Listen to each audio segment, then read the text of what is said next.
जान है।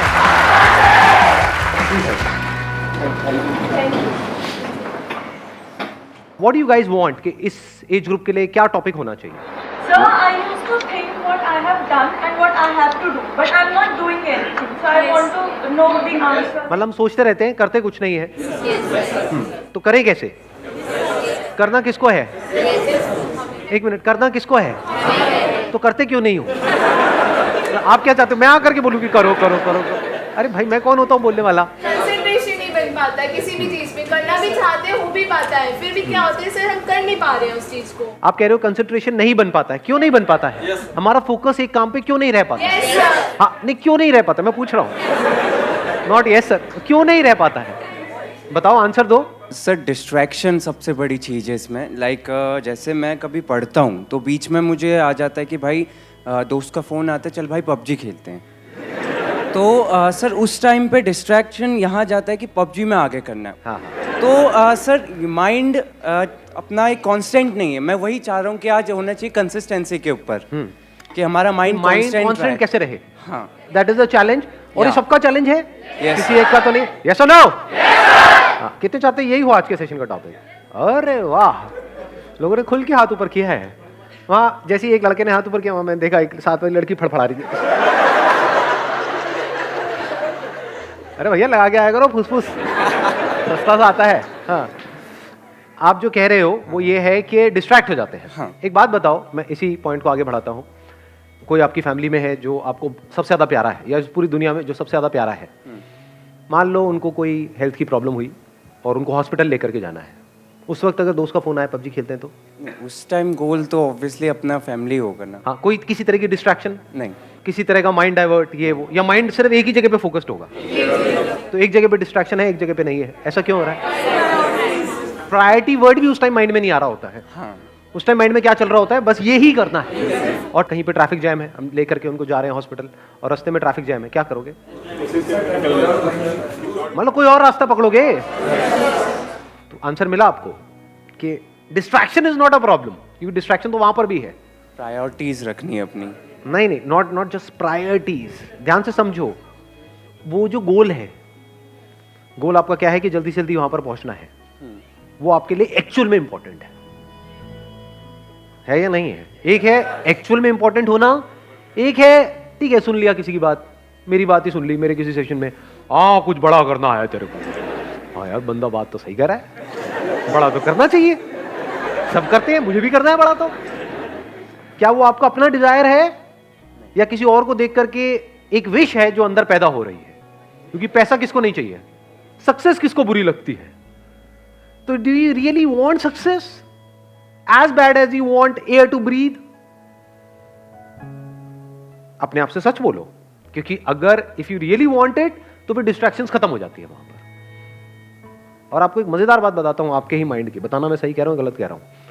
90% केसेस में कोई आपको डिस्ट्रैक्ट करता नहीं है, आप खुद अपने आप को कर रहे होते हैं। ये पता है कल एग्जाम है और आप क्या कह रहे हो अपने आप को? अरे अभी तो पूरा दिन पड़ा है। ऐसा आता है अंदर से, नहीं आता है? अभी तो पूरा दिन पड़ा है, कर लूंगा ना, अभी 1-2 घंटे में टाइम पास करने में क्या? तो कौन आपको डिस्ट्रैक्ट कर रहा है? कोई और कर रहा है? या आप खुद ही अपने आप को कर रहे हो? तो डिस्ट्रैक्शंस बाहर नहीं है, आपके खुद के अंदर है, क्योंकि प्रायोरिटी सेट नहीं है, क्योंकि पढ़ाई का आपका अपना डिजायर नहीं है। तो वो डिजायर हमारे खुद के अंदर से होना चाहिए। अब ये कौन बता सकता है आपको कि वो आपका अपना डिजायर है या आप दुनिया को दिखा रहे हो? फॉर एग्जाम्पल, यहां पर मैं आपसे पूछता हूं आपका डिजायर क्या है? आप माइक लेकर के बड़ा स्टाइल मारोगे, जैसी माइक आपके हाथ में आएगा बड़ी बड़ी बातें शुरू हो जाएंगी, मैं तो ये करूंगा, मैं तो वो करूंगा, मैं तो वो करूंगा, और घर जाकर के विनर विनर चिकन डिनर। क्योंकि दुनिया को दिखाना एक अलग चीज है और अंदर से एक्चुअल में होना एक अलग चीज है। सो अगर आप एक्चुअल में कुछ बड़ा करना चाहते हो, तब ऐसा क्या है जो हमें याद रखना है मरते दम तक? ऐसी कौन सी क्वालिटी हमको चाहिए अपने अंदर जिसके बिना एक्चुअल में हम कुछ बड़ा नहीं कर सकते? कंसिस्टेंसी। कंसिस्टेंसी कैसे आती है? एक होता है बंदा कंसिस्टेंट है और इनकंसिस्टेंट है। What is consistency? Does consistency mean कि जो भी आप कर रहे हो उसमें बिल्कुल ऐसे ही करते चले जाओगे? क्या ऐसा पॉसिबल है? या कोई भी ऐसा बंदा होता है लाइफ में जो ऊपर ही ऊपर उठता रहता है। कंसिस्टेंसी मीन्स कि बीच बीच में आपको सक्सेस भी मिलेगी, फेलियर भी मिलेगा। I am not talking about the bigger success and bigger failure, but इस बड़े को अचीव करने के लिए, जो भी आप बड़ा करना चाहते हो उसको करने के लिए जो छोटी छोटी चीजें करनी पड़ेगी 1000, उसमें कभी एकदम से सक्सेस मिल जाएगी, छोटी सी सक्सेस, कभी छोटा सा फेलियर। उसके बावजूद भी अगर आप आगे बढ़ सकते हो, उसको कंसिस्टेंसी कहते हैं। समझ गया ना? इस कंसिस्टेंसी की भी डेफिनेशन को हमने ठीक किया। थोड़ी सी सक्सेस मिले और हम हवा में आ जाए तो गया उसका फोकस। छोटा मोटा फेलियर आए लेकिन अब माइंड में उसने ऐसा बना लिया कि ये तो बहुत बड़ा फेलियर है, अब तो कुछ हो ही नहीं सकता, गया। इनकंसिस्टेंट है वो बंदा। कंसिस्टेंसी का मतलब ये नहीं है कि वो कभी फेल ही ना हो या कभी कुछ गलत ही ना करे या कोई गलतियां ही ना करे। हम गलत समझते हैं कंसिस्टेंसी का मतलब। जो भी आप अचीव करना चाहते हो उसके लिए आपकी लाइफ में कुछ अच्छे दिन भी आएंगे, बहुत, जब कुछ बहुत अच्छे से हो रहा होगा, सब कुछ अच्छे से काम हो रहा होगा उस गोल को अचीव करने के लिए। कुछ खराब दिन भी आएंगे जब कुछ भी नहीं हो रहा होगा, सब कुछ ही गलत हो रहा होगा। मान लो उस गोल को अचीव करने के लिए 4 साल चाहिए, तो बीच में कुछ ऐसा टाइम आ सकता है, हफ्ता, 10 दिन, 15 दिन, महीना, जब सब कुछ बहुत गलत हो रहा होगा, जब ऐसा लग रहा होगा अब तो वो इम्पॉसिबल है। बड़ा अचीव करना तो दूर की बात है, बड़ा सोचने तक से डर लग रहा होगा। उसके बाद आप क्या करोगे? क्या आप टिके रहोगे अपने गोल पे या छोड़ दोगे? अगर टिके रहोगे तो वो कंसिस्टेंसी है, छोड़ दोगे तो इनकंसिस्टेंसी है। क्यों हम छोड़ देते हैं अपने गोल को? ऐसी क्या कमी है हमारे अंदर जो आप कह सकते हो आज के टाइम में हमारी नस नस में दौड़ रही है? ये आज से 20 साल पहले या 30 साल पहले इतनी प्रॉब्लम नहीं थी, बट आज बहुत बड़ी प्रॉब्लम है ये आप लोगों की एज ग्रुप में। पेशेंस। पेशेंस है आप लोगों में? अपने आप से सच बोलो। या इम्पेशेंट हो? सब कुछ जल्दी चाहिए। ये है वो सबसे बड़ी क्वालिटी अगर लाइफ में एक्चुअल में कुछ बड़ा करना चाहते हो तो। पेशेंस। थोड़ा सा भी कोई चीज लेट हो जाए इम्पेशेंट हो जाते हैं। अपने बिहेवियर को ध्यान से ऑब्जर्व करो। मैं सही कह रहा हूं, गलत कह रहा हूं? क्या हम बहुत ही इम्पेशेंट नहीं है? और अगर आपको कुछ भी बड़ा अचीव करना है, छोटा मोटा करना है, तो उसकी मैं बात ही नहीं कर रहा, वो तो वैसे भी हो ही जाएगा। कुछ नहीं भी करोगे तब भी कुछ ना कुछ तो सेटिंग कहीं ना कहीं किसी ना किसी की हो ही जाती है। बट आई एम सेइंग अपने बेस पे कुछ बड़ा करना है तो उसके लिए कितना पेशेंस चाहिए? अगर पेशेंस आपके अंदर है तो आप फोकस रह सकते हो। अपनी इल्यूजन मत बनाओ माइंड में। बहुत लोग क्या इल्यूजन बनाते हैं, अगर मैं हमेशा मोटिवेटेड रहूंगा अपने गोल की तरफ तो मैं सक्सेसफुल हो जाऊंगा। ऐसा हो ही नहीं सकता। मैंने अपने पता नहीं कितने अलग अलग सेशंस में ये इस क्वेश्चन का आंसर दिया है। हर सेशन में मेरे से कोई ना कोई आकर के जरूर पूछता है कि सर हमेशा मोटिवेटेड कैसे रहें? अरे भाई मैं ही नहीं रहता, मैं तेरे को क्या जवाब दूं? आप बीमार हो मान लो, मतलब यू आर इल और कुछ हिलने का भी मन नहीं कर रहा है बेड से, पड़े हुए हो, अब वहां पे क्या मोटिवेटेड हो जाओगे? पड़े हो तो पड़े हो ना 2-3 दिन के लिए। वहां पर क्या चाहिए? मोटिवेशन चाहिए? क्या चाहिए वहां पर? पेशेंस चाहिए। टेम्पररी है, कोई बात। मान लो आपको कोई एक्सीडेंट हो गया, हॉस्पिटल में पड़े हो 1 महीने के लिए, तो वहां पे क्या चाहिए? मोटिवेशन चाहिए? पेशेंस चाहिए। हो जाएगा, ठीक हो जाएगा।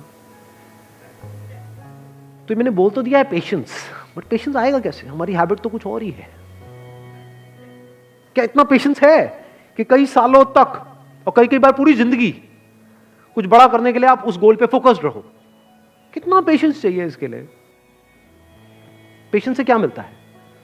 आपका माइंड बीच में आ जाता है। अब ना आप डिप्रेस्ड हो,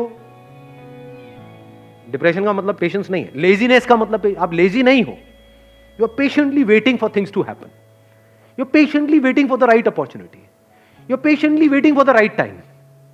तो आपका माइंड इस जगह पर है, ना यहां है ना यहां है।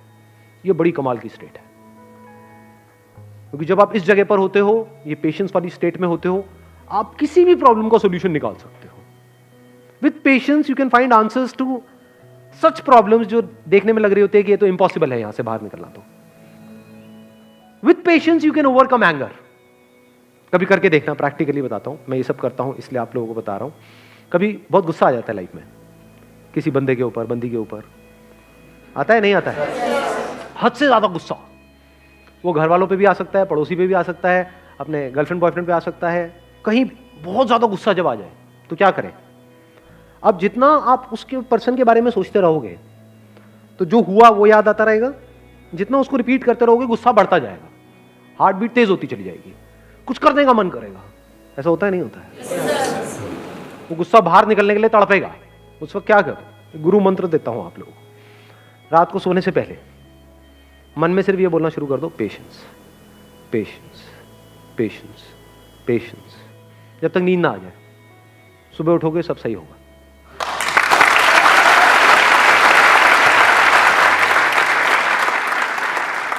आंसर्स निकल करके आ जाएंगे। 90% सिचुएशंस में पता क्या होगा कि मैं ऐਵੇਂ ही वेला गुस्सा कर रहा था, गुस्सा करने की कोई वजह ही नहीं थी, एक्चुअल में प्रॉब्लम है ही नहीं। 90% केसेस में प्रॉब्लम होती नहीं है, मिसअंडरस्टैंडिंग्स होती है। क्योंकि अगर एक्चुअल में प्रॉब्लम होती तो आप और वो जो बंदा है वो अलग हो जाते। 2-4 दिन बाद सब नॉर्मल कैसे हो जाता है? कभी सोचा है ये सब बातों के बारे में? फॉर एग्जाम्पल, आपकी और आपके माँ बाप की कोई बहुत बड़ी लड़ाई हो गई, 2-3 दिन तक तो ऐसा लग रहा है कि अब तो पता नहीं क्या होने वाला है। उसके 3 दिन बाद क्या होता है? हैप्पी बर्थडे बेटा, ले केक खा ले। सब सही नहीं हो जाता एकदम से। इसका मतलब क्या था? एक्चुअल में कोई प्रॉब्लम थी ही नहीं। एक्चुअल में होती तो ठीक कैसे होती? समझे? छोटी मोटी मिसअंडरस्टैंडिंग्स थी। आपने कुछ समझा, उन्होंने कुछ समझा, थोड़ा समझने में कमी थी। बहुत बार ऐसा भी होता है कि प्रॉब्लम होती है, लेकिन जो कुछ आपको बड़ा करना है ना लाइफ में, अब ये छोटी मोटी प्रॉब्लम है, तो छोटी मोटी प्रॉब्लम की वजह से आपको छोटी मोटी लड़ाइयां करनी पड़ेंगी। लेकिन ये लड़ाइयां आपका बहुत टाइम खा जाएगी और आपका बहुत माइंड खा जाएगी। तो आप कहते हो छोड़ यार, मेरे को इन छोटी मोटी लड़ाइयों में पड़ना ही नहीं है।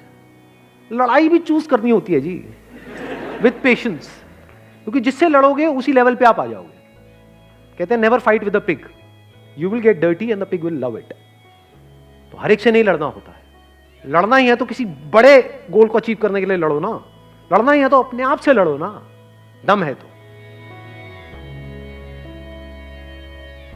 जो घटिया लोग होते हैं वो अपने से कमजोरों से लड़ते हैं, और जो बेवकूफ लोग होते हैं वो अपने से ताकतवर लोगों से लड़ने लग जाते हैं। जो समझदार लोग होते हैं वो किसी से नहीं लड़ते हैं। मैं आपको एक और मजेदार बात बताता हूं। ये पेशेंस आता कहां से है? ये समझदारी से आता है। समझदारी मतलब क्या? रियलिटी को एज इट इज देख लेना। क्या इस दुनिया में सब कुछ टेम्पररी है या नहीं है? ये कोई मेरा बिलीफ है या रियलिटी है? इस रियलिटी को देख लेना समझदारी है। इस समझदारी से पेशेंस आता है। मतलब क्या? बुरा फील हो रहा है, अब वहां पे अच्छा फील करने की जरूरत नहीं है, क्योंकि एक ऑपोजिट क्रिएट हो जाएगा। बुरा फील हो रहा है, होने दो, टेम्पररी है। देखता हूं मुझे कितना बुरा फील हो सकता है। मुझे कुछ ऐसा करना है कि आज पूरा दिन रोता ही रहूं, मतलब आंसू रुकने नहीं चाहिए। तो थोड़ी देर बाद क्या होगा? आप कोशिश करोगे बुरा फील करने की, होना बंद हो जाएगा। समझे यहां पे आपने क्या किया? उससे लड़े नहीं, क्योंकि जिससे लड़ोगे वो पावरफुल हो जाएगा। उसको खत्म करने के बारे में नहीं सोचना है। ये जो बुरा लगेगा, वो बुरा लगने वाली एक स्टेट है, उसको खत्म नहीं करना है, क्योंकि आप उसको खत्म कर नहीं सकते हो। जितना उसको खत्म करने की कोशिश करोगे और पावरफुल हो जाएगा। तो उसको रहने देना है। उसको ऐसे देखना है, गेस्ट आ गया मेरे घर में, समझ गए ना? हाँ, जैसे डिजायर एक गेस्ट है, आया, आने दो, रहने दो, इट इज नेचुरल। सबके अंदर आते हैं सब तरह के डिजायर्स, सबके अंदर आते हैं सब तरह के थॉट्स, सबके अंदर आते हैं सब तरह की फीलिंग्स, सब तरह के इमोशंस, सब तरह के फियर्स। आने दो, रहने दो, let me observe it, let me see कि ये कब तक रहता है। समझ गए? अब आप क्या कर रहे हो? खुद को कॉन्कर कर रहे हो। तो फिर क्या हुआ? वो आया, चला गया। ऐसे ही थोड़ी बहुत सक्सेस आई, चली गई, थोड़ा बहुत फेलियर आया, चला गया। But now you are consistent, because अब कुछ भी होता है जो दुनिया की नजर में बहुत बड़ा भी हो सकता है और बहुत ही छोटा भी हो सकता है, आपको कोई फर्क नहीं पड़ता है। हैविंग सेड दैट, ऐसा नहीं है कि फर्क ही नहीं पड़ता है, फर्क पड़ता है इन द शॉर्ट टर्म। बिल्कुल ऐसा है जैसे अगर हाथ पे कुछ गर्म लगेगा तो हाथ जलेगा ना, बट अगर आपके अंदर पेशेंस है, ठीक है, जल गया, कितने दिन तक रहेगा? 2 दिन, 4 दिन, 5 हफ्ता, ठीक है, हफ्ता रहने दो। अब वहां पे आप रोने लग जाओ बैठ करके, तो गरम तो लगा लेकिन जला क्यों? तो पागल हो। और अभी आप हंस रहे हो, यही पागलपंती करते हो आप सुबह से रात तक। अरे भाई, ब्रेकअप होगा तो बुरा लगेगा ना। अब ये सवाल नहीं होना चाहिए वहां पे कि मुझे बुरा ना लगे। बुरा लगेगा। Once you are attached to somebody, किसी के साथ में आप emotionally, physically, mentally, psychologically attached हो, एकदम से अलग हो जाओ, अरे हवा टाइट, बिल्कुल ऐसा है जैसे किसी ने आपकी बॉडी का कोई पार्ट काट दिया है, तो उस वक्त क्या चाहिए? पेशेंस चाहिए. What you can do is, रात को सोने से पहले 5-10 मिनट के लिए, जब तक नींद ना आ जाए, patience, patience, patience, patience, patience. अब आप आराम से आ गए. अब अगले दिन जो भी आपको करना है, फॉर एग्जांपल किसी इंटरव्यू के लिए जाना है, तो अब आप उसके लिए तैयार हो. किसी एग्जामिनेशन के लिए जाना है, उसके लिए तैयार हो. कोई बहुत बड़ा दिन है, कोई बहुत बड़ी मीटिंग होने वाली है, कोई बहुत बड़ा कोलैबोरेशन होने वाला है, उसके लिए आप तैयार हो. ठीक है, कोई बहुत बड़ा ब्रेकअप होने वाला है, उसके लिए आप तैयार हो. ठीक है जी, you got the answer. Wish you all the very best. Thank you so much for coming.